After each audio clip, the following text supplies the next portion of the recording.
Hey guys, how's it going? Welcome back to MTB Co. We got Mike and Nick here. Yeah, today's video is going to be about, can you actually get a workout on an e-bike? So yeah, there's a lot of kind of misconceptions of e-bikes. I mean, a lot of them out there. Having ridden e-bikes for a while now, we realize obviously you can get a pretty good workout on an e-bike. So in today's video, we're gonna get into kind of showing some stats. We have right here, this is a specialized Stumpjumper, and the e-bike equivalent of a specialized Stumpjumper is a specialized Turbo Levo. So fortunately, I have both of these bikes. So our tests, all our riders are going to be riding the Stumpjumper. These are both size large, both 29, same suspension, 160, 150, like very similar setup, as close as you can get comparing an acoustic bike to an e-bike. So all of that is going to be as apples to apples as you can get. We're going to do a short little loop. It was I think it's about a 2.8 mile 3 loop. miles. Yeah, so basically what the goal is to ride that almost 3 mile loop as fast as you can on the acoustic bike and ride it as fast as you can on the electric bike. Yeah, and so we'll be monitoring our heart rates with fitness watches and our timing to see how fast we can do the loop on each e-bike and non-e-bike, and compare the data, see what we find. But yeah, there's not a perfect test that you can do, but basically our idea was like, take a relatively modest trail, go as fast as you can, see how long it takes, see your average heart rate, see your assumed calories burned, and then there's other factors that we like to talk about here on the channel, like fun factor and stuff, which is a big reason why we did the e-bikes. So in this test, we're gonna kind of talk about, this is how long the lap took on the acoustic bike, this is our average heart rate on the acoustic bike, it's how long it took on the e-bike, average heart rate on the e-bike, and that will kind of talk about fitness levels. So our times were all a little bit different. We're in different levels of fitness and stuff, but you can say the 3 mile loop took about, we'll just say 15 minutes on this bike, and we'll say the electric bike took about 10 minutes. I rounded these numbers. We'll give you the real data in a second, but that means you can basically in 30 minutes theoretically ride about 3 laps on the e-bike, ride about 2 laps on the acoustic bike. So as far as fitness is concerned, my idea of getting a good workout on an e-bike anyway is, given an hour or 2 hours or 3 hours, I have a set duration that I can ride after work, before work, whatever. Can you get as good of a workout on the e-bike as you can on the acoustic bike? This test shows that you basically can. You just may have to do the loop 3 times instead of 2 times, which I don't think a lot of people would have a problem with, getting more riding in and getting the same workout in the same time. Yeah, because you're pushing it, if you're pushing the e-bike in whatever mode you're in, eco, trail, or boost, you're pushing yourself and the bike, you're just going faster than you would on the acoustic bike. Yeah, and so these are pedal assist bikes. They're class 1 bikes for those that might be new. So there's no throttle or anything. So the only way to make these things go is direct input from your legs. So you are gonna be having to put in some work to make these bikes go, and the motor is just gonna help you. So basically, if you say, I'm gonna put in 100 watts of power, of leg power on this bike, I can go 10 miles an hour. Whereas I'm gonna put in 100 watts of leg power, you're putting in the same effort on this bike, you're gonna go 15 miles an hour. So it's, a lot of people are really confused about that, but if you just kind of break it down, it's pretty easy to understand. You can get the same workout on an e-bike as you can on a pedal bike. Me personally, I'm in probably the least amount of shape. Still got the dad bod going. This bike, I was not having the best time on the loop. It wasn't nearly as fun. No, yeah, fun factor, I would say this is 2 to 3 times easy as fun, because you're just on this gradual inclines where you're kind of just moseying along on the acoustic bike. This bike, you can actually shift up and gain speed, and it just makes the whole loop, the whole part of the ride, fun. Yeah, and a lot of times, and again, we'll get into the stats here in a little bit, but a lot of times when you're pedaling uphill and you get to the top and you have a little downhill section, you're really recovering a lot on this bike. And naturally, depending on what you're trying to do, go for a speed, maintain your energy, whatever, you're not going to be as prone to wanting to jump and whip and do all this kind of stuff on the pedal bike because you're so gassed. So maybe you would take a break at the top or something, whereas on the e-bike, you may be pretty tired at the top, but you have enough energy to where you're still going to want to, you know, pump all the jumps and stuff. That's what I've noticed myself anyway, riding the two bikes. We were using 2 different fitness watches. I'm on the Coros Pace. Mike is on an Apple Watch 4. Yeah, it's a Series 4 Apple Watch. Mine, unfortunately, is not the most accurate as far as heart rate. It kind of seems to jump around a bit, so my findings weren't great for my 2 laps. Mike's were really consistent, so we'll have really good data there. So this isn't going to be the most like accurate scientific test. There was one factor that kind of was a little unfortunate, is that this trail is hiker friendly. There's a lot of hikers and other bikers, so there was, you know, moments where we had to basically pull over for hikers, yield to them. Yeah, and then the other factor obviously is most e-bikes, like all of ours, have 3 modes: eco, trail, and boost. So kind of like low, medium, high, how much power assist you get.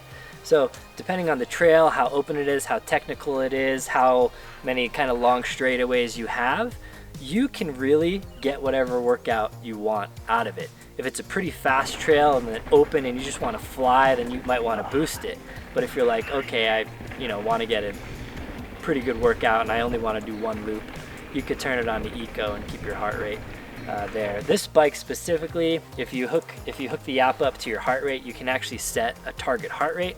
So you say, well, I want to be in the training zone of 150 to 160.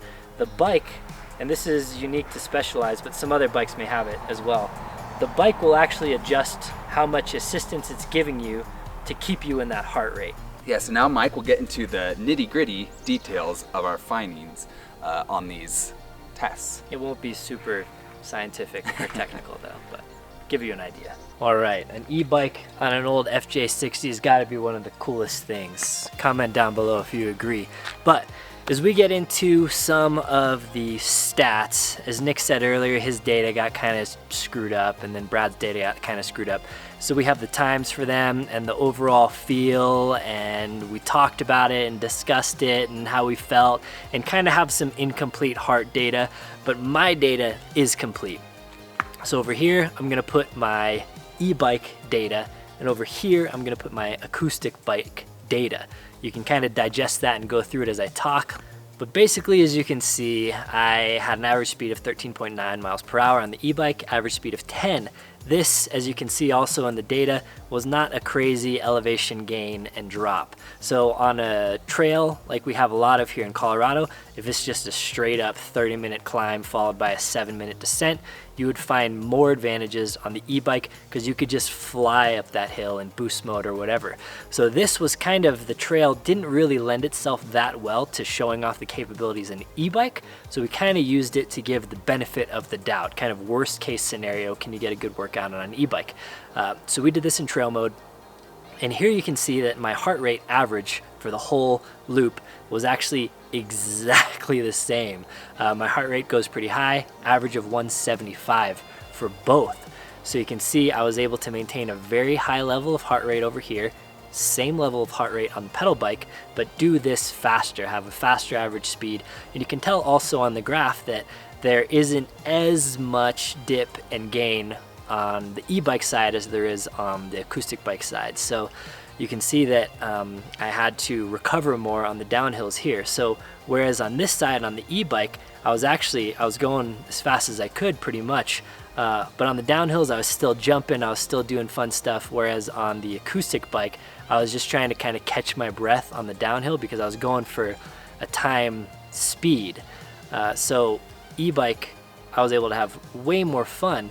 And the thing is, on the downhill, when you're doing stuff like jumping and doing all this stuff, you are burning more calories than if you're just holding on and trying to ride it down as fast as you can. So you get just as good of a workout. You go faster, which is almost always more fun. You get to do more fun, jump and stuff, which keeps your heart rate up, and you just feel better. So at the end of this loop on the e-bike, I was like, I could probably do another loop. At the end of this, I was like, I need a break. So heart rate is the best thing that we can measure as far as did you get a good workout or not. So just taking heart rate in, the workout was the same. However, it's hard to know whether the workout was really the same. The calories burned and all that stuff, you don't really know. I've experimented quite a bit with using outdoor workout, outdoor cycle versus indoor cycle, and the results are pretty much the same. So I thought maybe the calorie calculation is off, which most people will say it's not really that accurate for anything, but it seems to show about the same calories burned whether you're doing an indoor cycle or an outdoor cycle. So I've read some stuff on the internet saying like, oh, well, the outdoor cycle is showing different calories burned because it's not taking into consideration your motor power, so it's actually showing you way more calories burned than it is. I have tested that myself. I don't find that the case. So I think the calorie estimator is pretty much the same, because I think that's based pretty much mostly on heart rate. So some of the other benefits or advantages, like we kind of touched on before, is that on an e-bike you can control how hard you want to work. Say I want this hill to suck. You can go on eco, or you can turn the bike off all the way and it'll be harder than any acoustic bike you could do. So if you have a little trail that would actually be not enough of a workout on the acoustic bike, you can, in a weird way, use the e-bike with the motor off to get more of a workout. So you can get more of a workout on the same little flat trail you're riding on an e-bike than the acoustic bike, which is weird to talk about or say. But also, if you want to make the hill easier, or if you want to say, well, this hill has been really hard, but I want to have a little bit more energy at the top, you can bust it into boost mode for that last little bit so you can go right into the downhill, so you don't have to stop and rest or anything like that. And the other advantage is if, say, you have an hour before work to do this ride, but you know it's normally going to take you an hour and a half and you just can't do it, so you just skip the ride altogether. On your e-bike, you can still do it. So you can still get your ride in, or if you just wake up and you're just like, I'm feeling so burned out. And a lot of professional racers actually use e-bikes as supplementary training. So they race their real normal acoustic bikes and they train on their acoustic bikes, but when they would normally have a rest day where they're not doing anything, and you know, maybe they're doing some workouts in the gym or something, they can go ride an e-bike and turn the power up and, you know, learn the trail and learn the dynamics and still practice their fundamentals while not completely gassing themselves out. So e-bikes, hopefully by now you realize you can get a pretty good workout, but also they're infinitely more adaptable to the workout that you want to do. So again, this channel is mostly focused on fun because e-bikes are just so much more fun than regular bikes. But a main drawback that we've been hearing is that, oh, well, yeah, if you don't want to get a workout in, you can still get a workout in, bro. All right, so I hope you enjoyed that video on e-bikes and fitness. Again, if fitness is your only goal and you get like great joy of like, I conquered that trail, blah, blah, blah, blah, blah, and you're like into that, that's cool. You're like, you don't need to ride an e-bike. We're not trying to convince you. But if you have been thinking about an e-bike, but you were worried that you wouldn't be able to get your workout in, or you wouldn't have the same levels of fitness or anything, that's really up to you. It's up to you how much of a workout you want to get on this. Hopefully, as shown in the video, we showed that you can get a really good workout on an e-bike. And for me specifically, obviously, I can get the basically exact same Yeah, workout the findings pretty much prove that you can easily get a similar cardio workout just in a much shorter time. If you were not wanting to get an e-bike because they're only for fat old people or whatever, don't fear, you can get your fitness on as well. Right, if you want to have more fun and just go faster and do more loops, then this is definitely the way to go. They're not cheap, but really nice acoustic bikes aren't cheap either, so. Yeah, this bike is actually more expensive than that bike. All right, well, that wraps it up. Thanks again for watching. Hit that thumbs up button, comment down below. Let us know your thoughts on e-bikes, fitness. They suck, I hate them. I'm really looking forward to the future and getting an e-bike. We'd love to hear it, as well as what kind of other videos you'd like to see on the channel. We're down to do kind of more testing videos and reviews and whatever. So love to hear from you down below. Again, Mike, Nick, thanks for watching. Take it easy, guys.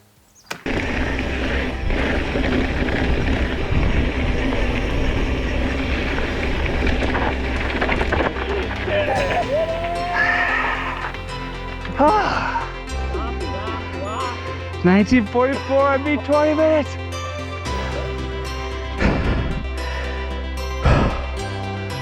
Oh, God.